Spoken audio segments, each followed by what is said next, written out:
भगवान शिव ने बताया मनुष्य गरीब क्यों रहता है। कैलाश पर्वत पर एक दिन भगवान शिव ध्यान में लीन थे। चारों ओर हिमालय की शांति थी। मंद मंद हवा बह रही थी और गंगा जी की कल कल धारा भोलेनाथ के चरणों को पवित्र कर रही थी। उसी समय एक थका हारा दिनहीन ब्राह्मण जिसका नाम हरिदास था वहां पहुंचा। उसके कपड़े फटे हुए थे, चेहरा पीला पड़ा था और शरीर भूख से कांप रहा था। आंखों में आंसू और मन में असंख्य प्रश्न थे। वह कांपते हाथों से भगवान शिव के चरण पकड़कर रो पड़ा। हे महादेव, मैं आपका अनन्य भक्त हूँ। जीवन भर पूजा पाठ करता रहा, फिर भी आज मेरा परिवार भूखा है। मेरे बच्चे बिना वस्त्रों के हैं। हे भोलेनाथ, बताइए, आखिर मनुष्य गरीब क्यों रहता है? मैंने किस जन्म का पाप किया है कि मेरे घर में सदैव गरीबी का वास है। माता पार्वती भी करुणा से भर उठी और बोली, स्वामी, देखिए यह भक्त कितना दुखी है। इसे बताइए कि गरीबी का असली कारण क्या है। भगवान शिव ने अपनी त्रिनेत्र वाली दृष्टि से हरिदास को देखा और मृदु मुस्कान के साथ बोले, वत्स, गरीबी केवल भाग्य का परिणाम नहीं है। यह मनुष्य की आदतों, विचारों और कर्म से उत्पन्न होती है। आज मैं तुझे यह रहस्य बताऊंगा कि मनुष्य क्यों गरीब रह जाता है। पहला, आलस्य और कर्महीनता। हे हरिदास, सबसे पहला कारण है आलस्य।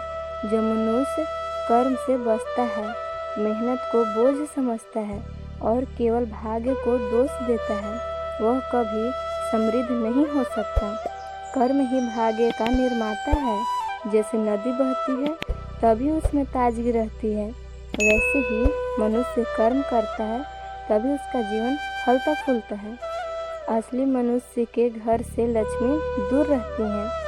हरिदास ने सिर झुकाकर स्वीकार किया, प्रभु, कई बार मैं सोचता हूँ कि पूजा पाठ कर लूँ तो सब अपने आप मिल जाएगा। मेहनत से बचने की आदत मुझ में भी है। दूसरा, नकारात्मक सोच और शिकायत।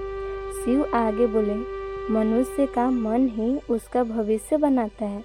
जो हर समय रोता है, शिकायत करता है, मेरे पास कुछ नहीं है, सोचता है, वह वास्तव में दरिद्रता को बुलाता है।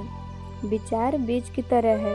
अगर तू दरिद्रता का बीज बोएगा तो गरीबी ही उगेगी, और यदि समृद्धि, आशा और विश्वास का बीज बोएगा तो जीवन में सफलता आएगी। तीसरा, दान और धर्म की उपेक्षा। भोलेनाथ ने गंभीर स्वर में कहा, लक्ष्मी उसी घर में ठहरती है जहाँ उसका एक अंश समाज के लिए समर्पित होता है। जो केवल अपने लिए संग्रह करता है, उसका धन अधिक देर तक टिकता नहीं। दान से धन घटता नहीं, बल्कि 2 गुना होकर लौटता है।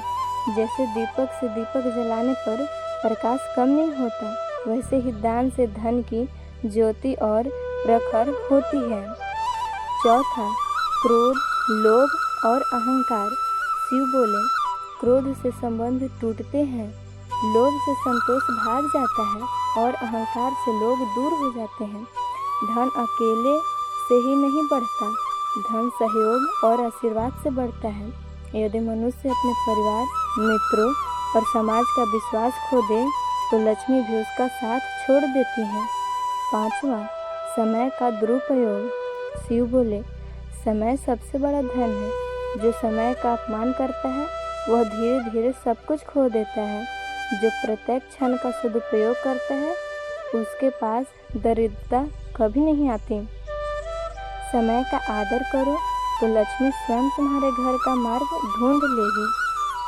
छठा, अत्यधिक आलंबन और भाग्य पर निर्भरता। भोलेनाथ ने कहा, मनुष्य भाग्य को सब कुछ मानकर बैठ जाता है। वह सोचता है कि बिना कर्म किए भी सब मिल जाएगा। यह सोच सबसे बड़ी दरिद्रता है। स्मरण रखो, भाग्य तभी जागता है जब कर्म से उसका द्वार खोला जाए। 7वां, संतोष का अभाव।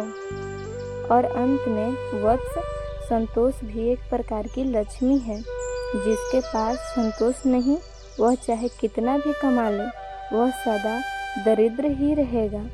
संतोषी मनुष्य छोटी वस्तु में भी सुख पाता है और असंतुष्ट व्यक्ति सोने के महल में रहकर भी दुखी रहता है।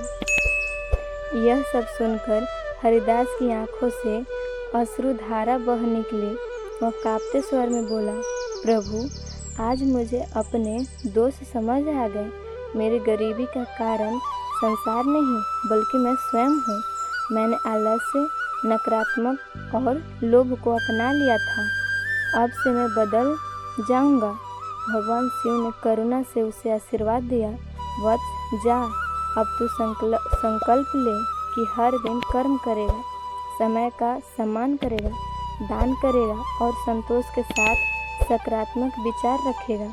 देखना, धीरे धीरे तेरे घर से दरिद्रता हट जाएगी और लक्ष्मी स्वयं तेरे द्वार पर आएगी। समय बीतता गया। हरिदास ने भगवान के बताए मार्ग पर चलना शुरू किया। उसने मेहनत करना शुरू किया, दूसरों की मदद करने लगा, संतोष और सकारात्मक सोच अपनाई। कुछ ही वर्षों में उसका जीवन बदल गया। उसका घर अन्न धन से भर गया और वह गांव का आदरणीय व्यक्ति बन गया। गांव वाले कहते हैं, देखो, यह वही हरिदास है जो कभी फटे कपड़ों में घूमता था। आज इसका घर सुख समृद्धि से भर गया है। और तब से ही यह शिक्षा संसार में फैल गई। मनुष्य अपने आलस्य, नकारात्मक सोच, दान की उपेक्षा, समय के अपमान और लोभ अहंकार के कारण गरीब रहता है। जब वह इन दोषों को त्याग देता है तो दरिद्रता स्वयं दूर हो जाती है और लक्ष्मी उसके घर का मार्ग ढूंढ लेती है। तो दोस्तों, कहानी बस यहीं तक। मिलते हैं नेक्स्ट वीडियो में। तब तक के लिए अगर वीडियो अच्छा लगे तो वीडियो को लाइक करें, चैनल को सब्सक्राइब करें।